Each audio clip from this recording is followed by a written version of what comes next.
Happy new month of October. My name is Jane of Amara Realty, and I just come here to wish you a very blessed, victorious, and great month of October. We are in the 10th month.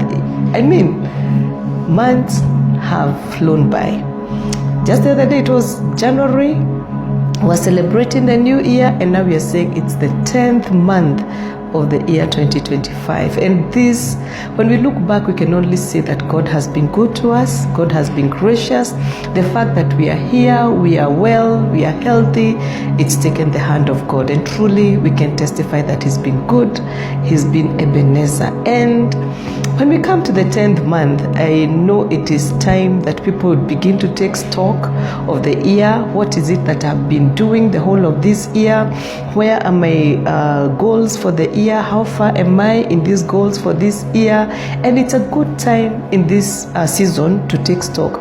When I look at most companies in the month of October, they're already working on their budgets to know how has this year been and projected to end, and how are we looking at the coming year in terms of what are we going to do next year, what are we planning to achieve next year, and all those things. So this is a good time for somebody to sit down. Number one, take stock of what you've been able to achieve in comparison to the goals that you had for yourself, and then check how far you are to the end of the year.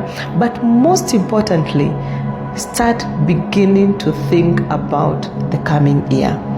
Sit down and think, how do you want the year 2026 to look for you? What are your goals?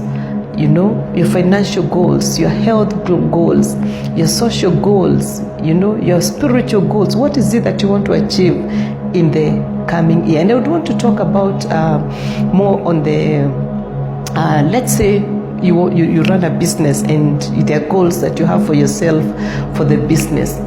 You need to sit down and think and dream big. And when you sit down and do your goals and you realize that these are ordinary goals that you can be able to achieve within the means that you have, then imagine those are not God-sized goals. So my challenge to you in this month of October is begin to think God-sized goals or dreams. Have God-sized dreams, meaning those are things that you cannot achieve in your own effort. You cannot achieve by doing things the way you've been doing them. They require some supernatural intervention, and that's when you know that God is in it. So God-sized dreams.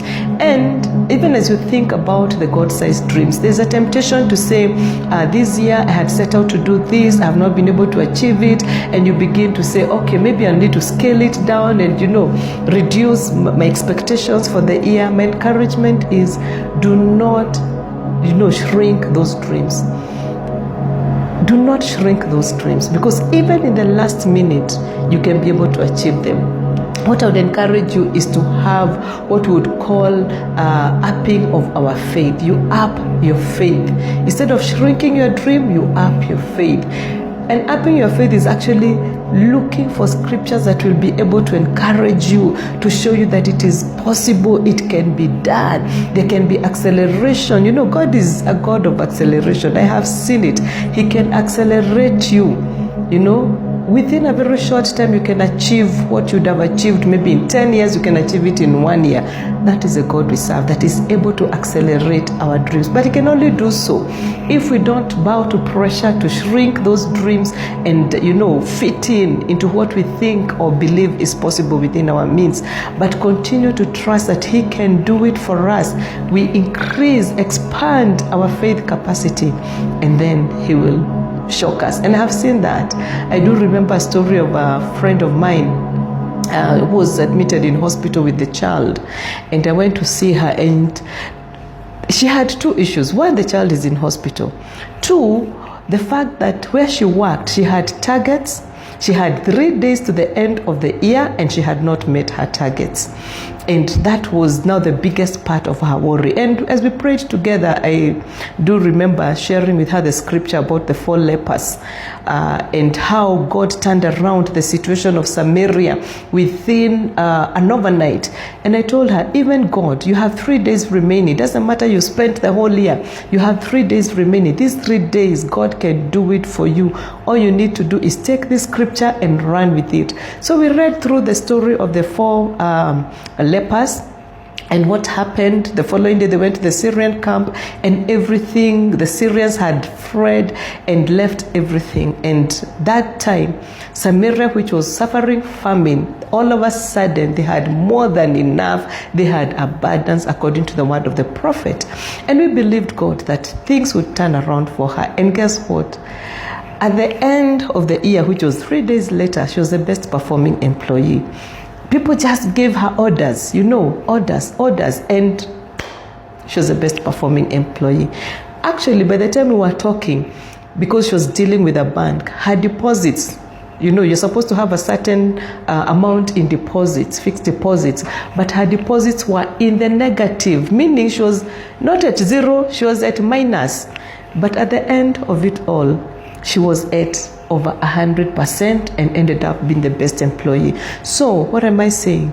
God is able to accelerate, change situations as long as we hold firm to our belief and not shrink our dreams and not shrink our faith, but up our faith. So the remaining 3 months, this month of October, November, December, I pray that we shall hold fast and believe that those things that we set out to do at the beginning of the year, we are actually going to do them. We are going to fulfill them because we still serve a God who is able to bring them to completion. And as you do that, don't forget to sit down, think about the outlook for 2026. And my encouragement is think God-sized dreams. So from me here, Jane of Amara Realty, I just want to wish you a blessed, victorious, prosperous month of October. God bless you, and don't forget, check us out, Amara Realty. We do have projects that we are selling, and we have the Orange Country homes, beautiful, wonderful, experiential homes. We have the Orange Residence. Check us out. We are on Facebook, we are on Twitter, we are on, not Twitter, but X. We are on Instagram, we are on TikTok. And also you can follow me, Jane, CEO of Amara Realty. And I'll be glad to have you as my follower. Jane Baiyu, CEO of Amara Realty. Follow me on Facebook and let's connect, let's interact. Again, a blessed October month.